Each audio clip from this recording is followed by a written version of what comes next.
Robert Downey Jr. owns some weird real estate, which for somebody worth over $300 million as of the last report, I guess no big deal. He can own whatever he wants. But when I saw some clips start to surface showing the inflatable house that he built in Malibu, it really caught me off guard. And after going down the rabbit hole, as I do, I was completely blown away by how this whole inflatable house thing was actually built. Robert Downey Jr.'s real estate portfolio is pretty wild, but it primarily consists of a handful of mansions scattered around Southern California. Although there is one exception, he owns an old windmill cottage in East Hampton that looks like something straight out of a fairy tale. Nothing compares to his latest creation though. Today, let's dive into everything there is to know about Robert Downey Jr.'s giant inflatable house. So picture this, as a gate swings open to your 7-acre estate, you're greeted with tennis courts, alpacas, and a cottage-style house where Robert and his family live. But off in the distance, something very unusual catches your eye.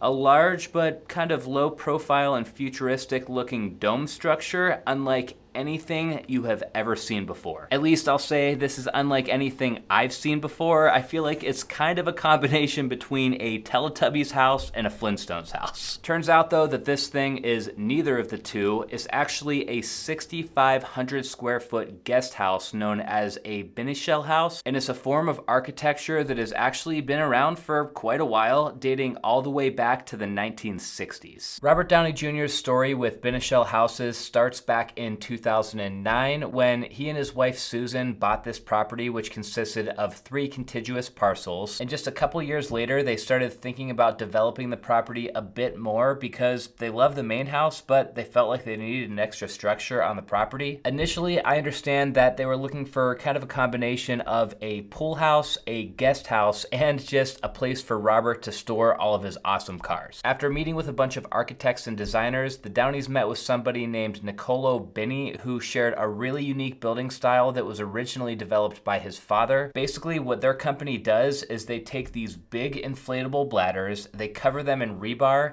they spray them with concrete, and then voila, you have a house. Illustrated here is our System A. This is our highest end system. It's our custom home technology. Here you're seeing the pneumoform inflate and become pressurized, and then standard rebar is added and tied, and once that's been approved, concrete is added, shotcrete, very fast application. This shell, which is 5,500 square feet, was shot in a day. The Downeys said that they were very open to this more unconventional approach to building and that the designer was super passionate and dynamic, so they carried on with the plan. The end result here is a home that has no right angles, which you pick up on as soon as you step through the front door. The exterior you can see here is also completely free of straight lines. Here's the living room, curved walls, curved windows, overall an awesome vibe. The dining room of course has the same feel with a unique shaped dining table, a bunch more curved walls and ceilings. Even the skylight is an odd shape. Then we've got an office, which actually feels a little bit normal at a glance, but man, I love the shape of the window there in the back, and I like how they put a window up here on the top of the TV wall to get more natural light into the room. We'll get into how that shell was built here in a second, but I seriously want to pay some respect to the designer that was willing to take on this job. I mean, in a normal home with a bunch of 90-degree angles, it's business as usual when you install baseboards, interior doors,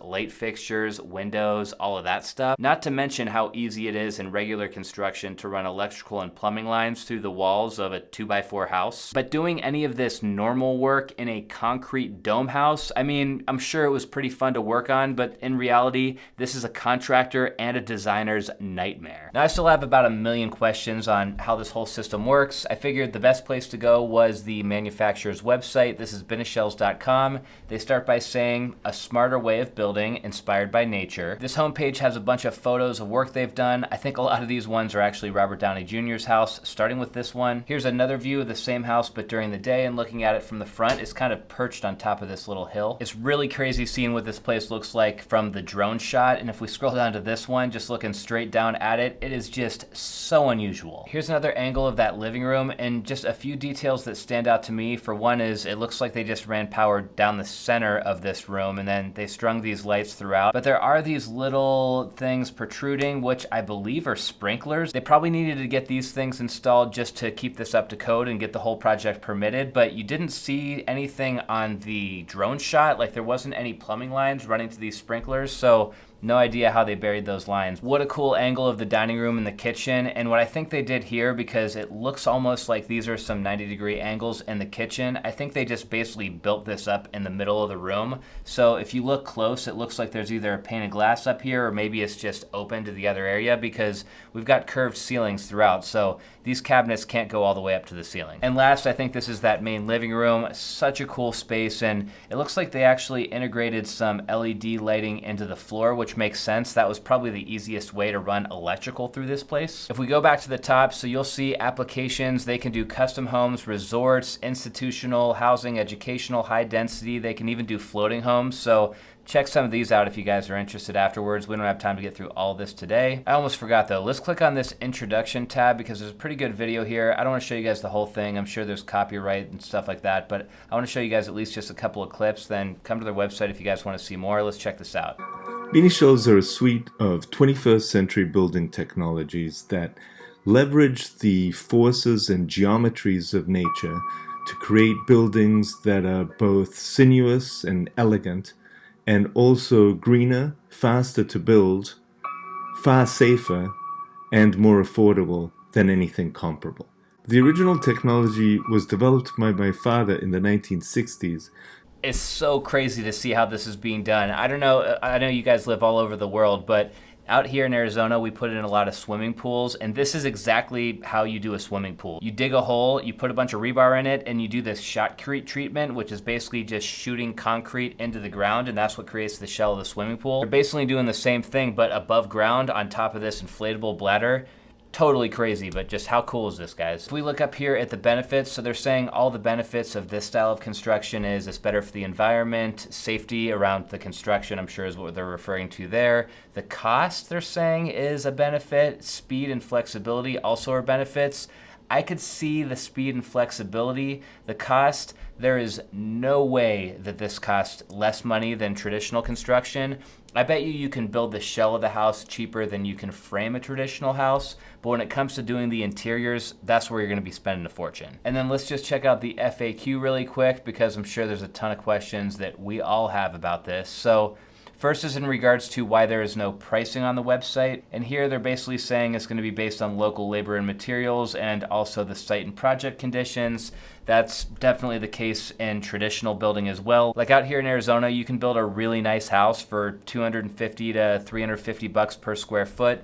The same house in California, it's going to cost you like $600 per square foot or even more for the really luxury stuff. So I get that. Here they're saying our Binishells code compliant, and they're designed to be code compliant internationally, which is pretty impressive. Next one, what are the site requirements for Binishells? They're saying Binishells can be built on any site. Of course they can. You just need a flat foundation, just like you always would. This person asked if these things can be built to look like traditional buildings, and their answer is basically, yeah, maybe they could, but we're sticking to the way that they look, and we consider that an asset versus a liability. Good for them. I think that what they have going on is very unique. It's very cool. Stick to it. Don't build a bunch of square houses. Oh, and this one here is really interesting. This is something I was thinking about earlier. So what about Binishell failures? You know, when you think about all that concrete hanging over your head, it's kind of scary to think about, like, what if that collapses on you? They're saying that of the 1,600 that have been built using these technologies, only 2 have failed, and the failures were due to incorrect means and methods used, as well as outside influences. I don't know a ton about concrete, but what I do know is that it's pretty sensitive in terms of, like, you have to have the right amount of water compared to the right amount of concrete, and it needs to be mixed the right way and in the right proportions and stuff. And if you don't get that right, it's not going to be as strong as it could be if you were to get that mixture perfect. When Robert Downey Jr. played Tony Stark in Iron Man, he also lived in Malibu in one of the coolest futuristic modern homes ever. According to the movie, his fictional house was at 10880 Malibu Point, which doesn't even have a house on it in real life. Although Although this location does happen to be right down the street from where he does live in real life. I mean, you gotta admit, it's kind of funny to look at the Tony Stark dream house and compare it to the Robert Downey Jr. dream house and know that in real life, these two places are basically in the same neighborhood. And hey, if this whole affordability and sustainability aspect of these Binishells houses is legit, maybe they're not dream houses at all. Maybe this is something that we're gonna see a lot more of over the next couple of decades. I am all for finding a more sustainable way of home building, so I'm along for the ride. I'll see you guys next time.